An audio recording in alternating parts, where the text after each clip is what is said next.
Assalamualaikum warahmatullahi wabarakatuh. Saya Dr. Muhammad Sufian ingin menyampaikan beberapa info kesihatan dalam konsep satu ilmu, satu kesihatan untuk bahagian kanak-kanak. Jadi di sini saya ingin menerangkan tentang vaksinasi pneumokokal terhadap anak-anak yang berumur antara umur 2 bulan ke setahun 6 bulan. Okey, iaitu vaksinasi pneumokokal. Apakah kepentingan vaksinasi pneumokokal itu dan risikonya? So, vaksinasi pneumokokal ini biasanya dia akan melibatkan untuk mengawal keadaan kesihatan yang melibatkan kuman yang bernama Streptococcus pneumonia. Jadi ibu-ibu, masyarakat ataupun bapa-bapa tidak perlu tahu apakah di mana itu Streptococcus pneumonia itu wujud. Okey. Yang perlu kita tahu ialah apakah risiko, kepentingan dan juga komplikasi yang berlaku sekiranya diserang oleh kuman yang dinamakan Streptococcus pneumonia itu sendiri. Okey. Jadi Streptococcus pneumonia ini perlu dikawal dengan mengambil vaksinasi pneumokokal.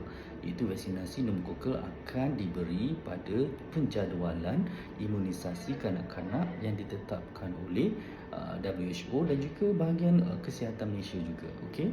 Jadi pengambilan dosis pertama kita akan berikan pada umur 2 bulan, iaitu pada umur 4 bulan, dan pada dos yang kedua pada umur 6 bulan, dan dos yang terakhir itu panggil booster dose, kita akan berikan pada umur 1 tahun 3 bulan. Okey.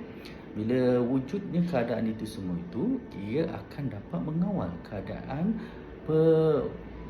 penularan itu jangkitan Streptococcus pneumonia itu. Kenapa? Streptococcus pneumonia itu akan berlaku khususnya pada sistem kanak-kanak bahagian hidung. Itu akan melibatkan pada sinusitis, iaitu pengaliran hidung dengan cecair kuning dan mungkin boleh berbau ataupun bernanah. Apabila bernanah, dia akan melibatkan satu keadaan demam yang tinggi pada anak-anak dan tidak akan mendapat staphylos. Okey. Yang kedua, dia akan melibatkan pada telinga. Telinga juga akan melibatkan kepada pengaliran cecair darah, cecair kuning, iaitu yang berbau, dan dia akan melibatkan demam yang tinggi untuk anak itu sendiri dalam mengawal keadaan jangkitan kuman itu sendiri. Yang ketiga, apabila dia melibatkan kepada bahagian otak, dia akan memasuki kepada selaput otak itu sendiri dan akan menyebabkan anak itu mendapat demam, keadaan kesihatan dia pun terganggu, makan minum terganggu. Yang paling akhir sekali, dia akan melibatkan kepada sawan. Apabila berlakunya sawan, ia akan melibatkan komplikasi perkembangan motor, perkembangan sosial, perkembangan pertuturan anak-anak berkaitan umur yang tidak normal. Okey. Dan biasanya Streptococcus pneumonia ini dia akan menjangkiti bahagian paru-paru anak-anak. Apabila berlakunya jangkitan paru-paru anak-anak, dia akan melibatkan kepada keadaan batuk yang berpanjangan, demam yang tinggi, makan tidak teratur, kurang minum. Dia akan melibatkan kepada hidrasi yang tidak teratur. Jadi ini akan melibatkan anak-anak pun tidak dalam keadaan keseimbangan yang bagus. Jadi keperluan untuk antibiotik, oksigen perlu diperlukan.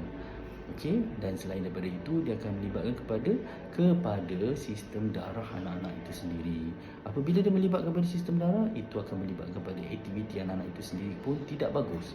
Untuk mengawal daripada penularan kuman bakteria pneumococcal pneumonia ini, maka kita sarankan untuk mengambil iaitu vaksinasi pneumokokal pada aturan jadual imunisasi yang ditetapkan oleh kerajaan dan juga WHO. Jadi dengan ini info yang saya berikan agar dapat bermanfaat dan juga keperluan untuk ibu bapa mewajibkan anak-anak mengambil keputusan vaksinasi yang saya sarankan. Okey. Sekian, terima kasih. Assalamualaikum.